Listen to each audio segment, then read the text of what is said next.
Lucid ಡ್ರೀಮಿಂದ ನಿಮಗೆ ಬೇಕಾಗಿರೋದೆಲ್ಲ ಸಿಗತ್ತೆ ಅನ್ನೋ ಈ ವಿಷಯ ಕೆಲವು ಜನರಿಗೆ ತಿಳಿದಿರೋ. ಇದೆಲ್ಲ ವಿಷಯ ಹೇಳೋಕ್ಕಿಂತ ಮುಂಚೆ ಇನ್ನೊಂದು ವಿಷಯವನ್ನು ನಿಮಗೆಲ್ಲ ಪರಿಚಯಿಸಲೇಬೇಕು. ಕನ್ನಡದಲ್ಲಿ ತೆರೆಗಂಡಂತಹ ಡಾಕ್ಟರ್ ಪವನ್ ಕುಮಾರ್ ನಿರ್ದೇಶನದ ಲೂಸಿಯಾ ಮೂವಿ, ಈ ಲೂಸಿಡ್ ಡ್ರೀಮ್ನಿಂದ ಪ್ರೇರೇಪಣೆಯಾದ ಒಂದು ಮೂವಿ ಕೂಡ ಹೌದು ಇದು. ಈ ವಿಷಯದ ಬಗ್ಗೆ ತಿಳ್ಕೊಳ್ಳೋಣ ಬನ್ನಿ. ಒಬ್ಬ ವ್ಯಕ್ತಿ ಕನಸು ಕಾಣುವಾಗಲೇ ಅದು ಕನಸು ಎಂಬುದನ್ನು ಅರಿತುಕೊಳ್ಳುವಂತಹ ಒಂದು ಸ್ಥಿತಿ. ಈ ಸಂದರ್ಭದಲ್ಲಿ ವ್ಯಕ್ತಿ ತನ್ನ ಕನಸಿನ ಮೇಲೆ ನಿಯಂತ್ರಣವನ್ನು ಸಾವಂತಾನೆ. ಒಂದು ವಿಸ್ಮಯ ಏನಂದ್ರೆ, ಕೆಲವರು ಲೂಸಿಡ್ ಡ್ರೀಮ್ ಬಳಸ್ಕೊಳ್ಳೋದ್ರಿಂದ ತಮ್ಮ ಕನಸುಗಳನ್ನು ಉದ್ದೇಶಪೂರ್ವಕವಾಗಿ ತಮ್ಮ ಆಸೆಗಳನ್ನು ಪೂರೈಸಿಕೊಳ್ಳೋದಕ್ಕೆ ಮತ್ತು ನಿದ್ರೆಯ ಅನುಭವವನ್ನು ಹೆಚ್ಚಿಗೆ ಮಾಡ್ಕೊಳ್ಳೋದಕ್ಕೆ ಬಳಸ್ತಾರೆ.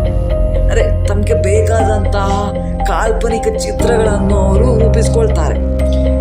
ನಿಮ್ಗೆ ತಿಳಿಯೋ ಹಾಗೆ ಹೇಳೋದಾದರೆ, ನೀವು ಒಂದು ವಿರಾಟ್ ಕೊಹ್ಲಿಯ ಫ್ಯಾನ್ ಆಗಿದ್ದರೆ ನೀವು ವಿರಾಟ್ ಕೊಹ್ಲಿ ಜೊತೆ ಮಾತಾಡೋ ರೀತಿ ಆಗಿರ್ಬೋದು, ಅವ್ರ ಜೊತೆಗೆ ಸಹ ಕ್ರಿಕೆಟ್ ನೀವು ಆಡೋ ರೀತಿ ಆಗಿರ್ಬೋದು.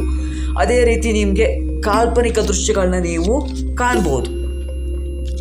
ಇದೆಲ್ಲ ನಿಜವಾಗಿ ಆಗ್ತಿಲ್ಲ, ಬಟ್ ನಿಮ್ಗೆ ಏನೇನು ಅನಿಸುತ್ತೋ ಆ ರೀತಿಯಲ್ಲಿ ನೀವು ಆ ಕನಸನ್ನು ಕಾಣ್ಬೋದು.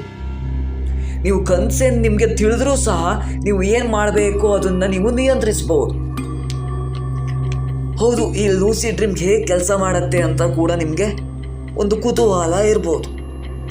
ನಮ್ಮ ಮೆದುಳು ಹಲವಾರು ಹಂತಗಳಲ್ಲಿ ನಿದ್ರೆ ಮಾಡುತ್ತೆ. ಲೂಸಿಡ್ ಡ್ರೀಮ್ ಸಾಮಾನ್ಯವಾಗಿ ರೆಮ್ ಅಂದರೆ ರ್ಯಾಪಿಡ್ ಐ ಮೂವ್ಮೆಂಟ್ ಹಂತದಲ್ಲಿ ಸಂಭವಿಸುತ್ತೆ. ಆದರೆ ದೇಹ ಸಂಪೂರ್ಣವಾಗಿ ವಿಶ್ರಾಂತಿಯಿಂದ ಇರುತ್ತೆ. ಲೂಸಿಡ್ ಡ್ರೀಮ್ ಆಗುತ್ತಿರುವಾಗ ಮೆದುಳಿನ ಪ್ರೀ ಫ್ರಂಟಲ್ ಕಾರ್ಟೆಕ್ಸ್ ಅಂದರೆ ನಿರ್ಧಾರ ತೆಗೆದುಕೊಳ್ಳುವಂತಹ ಒಂದು ಭಾಗ ಚುರುಕಾಗಿರುತ್ತೆ. ಇದರಿಂದ ಕನಸಿನಲ್ಲಿಯೇ ವ್ಯಕ್ತಿಯು ತನ್ನ ಚಿಂತನೆ ಮತ್ತು ಕಾರ್ಯಗಳ ಮೇಲೆ ನಿಯಂತ್ರಣ ಪಡೆಯಲು ಸಾಧ್ಯವಾಗುತ್ತೆ. ಪ್ರಾಚೀನ ಕಾಲದಲ್ಲಿ ಹಿಂದೂ ಮತ್ತು ಬೌದ್ಧ ಧರ್ಮಗಳಲ್ಲಿ ಲೂಸಿಡ್ ಡ್ರೀಮ್ ತರಬೇತಿ ಪಡೆಯಲು ಯೋಗ ಮತ್ತು ಧ್ಯಾನವನ್ನು ಕೂಡ ಬಳಸಲಾಗ್ತಿತ್ತು. ಟಿಬೆಟಿಯನ್ ಬೌದ್ಧರು ಡ್ರೀಮ್ ಯೋಗ ಎಂಬ ತಂತ್ರವನ್ನು ಸಹ ಮಾಡ್ತಾ ಇದ್ರು. ಹಾಗಾದ್ರೆ ಲೂಸಿಡ್ ಡ್ರೀಮ್ ಒಳಗಡೆ ಹೋಗೋದು ಹೇಗೆ, ನಾವು ಕೂಡ ಅದನ್ನ ಹೇಗೆ ರಿಯಾಲಿಟಿಲಿ ನೋಡೋದು, ಹಾಗಾದ್ರೆ ಆ ಲೂಸಿಡ್ ಡ್ರೀಮ್ ಅನ್ನು ನಾವು ಹೇಗೆ ಅನುಭವಿಸೋದು ಅನ್ನೋದೊಂದು ಕುತೂಹಲ ಇದೆ. Welcome to my channel. And ಈ ಚಾನಲ್ಗೆ ನೀವು ಹೊಸದಾಗಿ ಬಂದಿದ್ರೆ ಈಗಲೇ ಸಬ್ಸ್ಕ್ರೈಬ್ ಮಾಡ್ಕೊಳ್ಳಿ. ಮೊದಲನೇದಾಗಿ ರಿಯಾಲಿಟಿ ಚೆಕ್ ಅಂದರೆ ಸಮಯಕ್ಕೆ ಸರಿಯಾಗಿ ಗಡಿಯಾರ ನೋಡೋದು, ಅಂದರೆ ನಮ್ಮ ವಾಚ್ನಲ್ಲಿ ಟೈಮ್ ನೋಡೋದು ಪದೇ ಪದೇ. ಹೊರಗಡೆ ಪರಿಸರ ಹೇಗಿದೆ, ಬಿಸಿಲಿದೆಯಾ, ಸಂಜೆ ಆಗಿದೆಯಾ, ಮಳೆ ಬರ್ತಿದೆಯಾ, ಈ ರೀತಿ ಚೆಕ್ ಮಾಡೋದಾಗಿರ್ಬೋದು. ಎರಡನೇದಾಗಿ ಹೇಳೋದಾದರೆ ಸಮಯಕ್ಕೆ ಸರಿಯಾಗಿ ನಿದ್ರೆ ಮಾಡೋದು ಮತ್ತು ಸಮಯಕ್ಕೆ ಸರಿಯಾಗಿ ನಿದ್ರೆಯಿಂದ ಎಚ್ಚರಗೊಳ್ಳೋದು. ಅಂದರೆ ನಾನಿವತ್ತು ರಾತ್ರಿ 10 ಗಂಟೆಗೆ ಮಲಗಿದ್ದೀನಿ ಅಂದರೆ ಬೆಳಗ್ಗೆ 6 ಗಂಟೆಗೆ ಹೇಳ್ತಾ ಇದ್ದೀನಿ. ಇದೇ ರೀತಿ ರೂಟೀನ್ಸ್ಗಳು ಹೋಗ್ತಾ ಇರಬೇಕು.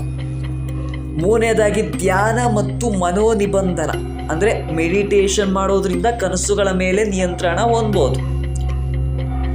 ಬಹು ಮುಖ್ಯವಾಗಿ ನಿದ್ರೆಗೆ ಹೋಗುವ ಮುನ್ನ ನಾನು ಕನಸು ಕಾಣ್ತಾ ಇದ್ದೇನೆ ಏನು ಪುನರಾವರ್ತನೆ ಮಾಡ್ಕೋಬೇಕು. ಅಂದರೆ MILD ಅಂತ ಕರೀತಾರೆ ಇದನ್ನು, ನ್ಯೂಮೋನಿಕ್ ಇಂಡಕ್ಷನ್ ಆಫ್ ಲೂಸಿಡ್ ಡ್ರೀಮ್ಸ್ ಅಂತ ಕರೀತಾರೆ. ನಾನು ಕನಸಿನ ಒಳಗಡೆ ಹೋಗ್ತಾ ಇದ್ದೀನಿ, ನಾನು ಕನಸು ಕಾಣ್ತೀನಿ ಅಂತ ನೀವು ಯೋಚನೆ ಮಾಡೋದ್ರಿಂದ ರಾತ್ರಿ ನಿಮಗೆ ಕನಸು ಬೀಳುವಂತಹ ಫಲಿತಾಂಶಗಳು ಹೆಚ್ಚಿಗೆ ಇರುತ್ತೆ. ಕೊನೆಯದಾಗಿ ವೇಕಪ್ ಟು ರಿಯಾಲಿಟಿ ಅಂದರೆ ನಿದ್ರೆಯಿಂದ ಎಚ್ಚರಗೊಂಡು ಸ್ವಲ್ಪ ಸಮಯದ ಬಳಿಕ ಮರು ನಿದ್ರೆ ಹೋಗುವುದರಿಂದ ಲೂಸಿಡ್ ಡ್ರೀಮ್ ಸಾಧ್ಯ. ಅಂದರೆ ನಾನು ಒಂದು ರಾತ್ರಿ 1 ಗಂಟೆ ಅಷ್ಟೊತ್ತಿಗೆ ಅಲಾರಾಮ್ ಇಟ್ಕೊಂಡು 1 ಗಂಟೆಗೆ ಎದ್ದು ಕೇವಲ ಒಂದು 10 ನಿಮಿಷದೊಳಗೆ ನಾನು ಮತ್ತೆ ನಿದ್ರೆಗೆ ಜಾರಬೇಕು. ಆ ಸಮಯದಲ್ಲಿ ಏನು ಅನ್ಕೋಬೇಕಂದ್ರೆ, ಫಾರ್ ಎಕ್ಸಾಂಪಲ್ ಏನಂದರೆ, ಒಂದು ಸಮುದ್ರದ ಅಲೆಗಳು ಬಂದು ಹೋಗ್ತಾ ಇದೆಯಂದರೆ ಅಲೆಗಳು ಹೋಗ್ತಾ ಇರೋ ಜೊತೆಗೆ ನನ್ನ ಪ್ರಾಬ್ಲಮ್ಸ್ ಮತ್ತು ನನ್ನ ಸ್ಟ್ರೆಸ್ ಎಲ್ಲ ಹೋಗ್ತಾ ಇದೆ ಅಂತ ಯೋಚನೆ ಮಾಡೋದ್ರಿಂದ ನೀವು ಬೇಗನೆ ನಿದ್ರೆಗೆ ಜಾರ್ತೀರ. ಇದರಿಂದ ಕೆಟ್ಟ ಕನಸುಗಳಿಂದ ಸಹ ದೂರ ಹೋಗ್ಬೋದು. ಇದನ್ನು ವಿಜುವಲ್ ಟ್ರೀಟ್ ಅಂತ ಹೇಳಿದರೆ ಏನು ಕಡಿಮೆ ಆಗಲ್ಲ ಅನ್ಸುತ್ತೆ. ನಮಗೆ ಬೇಕಾದಂಥ ವಿಷಯವನ್ನು ಇಲ್ಲಿ ಕಲ್ಪನೆ ಮಾಡ್ಬೋದು. ಲೂಸಿಡ್ ಡ್ರೀಮ್ ಒಂದು ವಿಚಿತ್ರ ಆದರೆ ಆಸಕ್ತಿದಾಯಕ ಅನುಭವ ಆಗಿರುತ್ತೆ. ಸರಿಯಾದ ಅಭ್ಯಾಸ ಮತ್ತು ತಂತ್ರಗಳನ್ನು ಬಳಸ್ಕೊಂಡ್ರೆ ಇದನ್ನು ಗಮನೀಯ ಮತ್ತು ಅನುಕೂಲಕರ ಅನುಭವವನ್ನಾಗಿ ಮಾಡ್ಕೊಳ್ಬೋದು. ಲ್ಯೂಸಿಡ್ ಡ್ರೀಮ್ ನಮ್ಗೆ ಬೇಕಾದಂತಹ ಲೋಕವನ್ನು ನಾವು ಸೃಷ್ಟಿಸ್ಬೋದು, ಮತ್ತೆ ನಾವು ಹೇಗೆ ಬಾಳ್ಬೇಕಂತ ಅನ್ಕೊಂಡಿರ್ತೀವ ಅದರ ಕಲ್ಪನೆಯನ್ನು ಸಹ ಲ್ಯೂಸಿಡ್ ಡ್ರೀಮ್ ಮೂಲಕ ನಾವು ಪಡ್ಕೊಳ್ಬೋದು. ಈ ವಿಷಯವನ್ನು ತಿಳ್ಕೊಳ್ಳೋದ್ರಿಂದ ಎಷ್ಟು ಉಪಯೋಗ ಆಗತ್ತೆ ಅಂತ ನಾನು ಹೇಳೋಕ್ಕಿಂತ ಮುಂಚೆ, ಇದು ಎಲ್ಲರಿಗೂ ಸಹ ಗುಡ್ ಅಂತ ನಾನು ಹೇಳೋದಿಲ್ಲ. ಕೆಲವರ ಮನಸ್ಥಿತಿ ಹೇಗಿರುತ್ತೋ ನನಗೆ ಗೊತ್ತಿಲ್ಲ, ಬಟ್ ಭಯ ಪಡುವಂತಹ ಕನಸುಗಳನ್ನ ಕಾಣಬಾರ್ದು ಇಲ್ಲಿ. ಅದು ಹೆಲ್ತ್ಗೆ ತುಂಬ ಪ್ರಾಬ್ಲಮ್ ಮಾಡುತ್ತೆ. ಅಂದರೆ ಆ ಕನಸಿಂದ ನಾವು ಖುಷಿ ಆಗ್ತಿದ್ದೀವಿ ಅಂದರೆ ಆ ಕನಸು ನಮ್ಗೆ ಯಾವುದೇ ರೀತಿ ಪ್ರಾಬ್ಲಮ್ ಮಾಡಲ್ಲ ಅಂತ ನಾವು ಹೇಳ್ಬೋದು.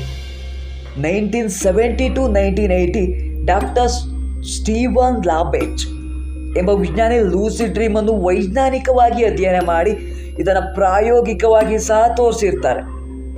ಅದನ್ನು lucid dreaming the power of being awake and aware in your dreams ಎಂಬ ಪ್ರಸಿದ್ಧ ಪುಸ್ತಕದ ಮೂಲಕ ಜಗತ್ತಿಗೆ ಹೇಳಿದಂಥ ಒಂದು ಪ್ರಸಿದ್ಧ ವಿಜ್ಞಾನಿಯಾಗಿರ್ತಾರೆ.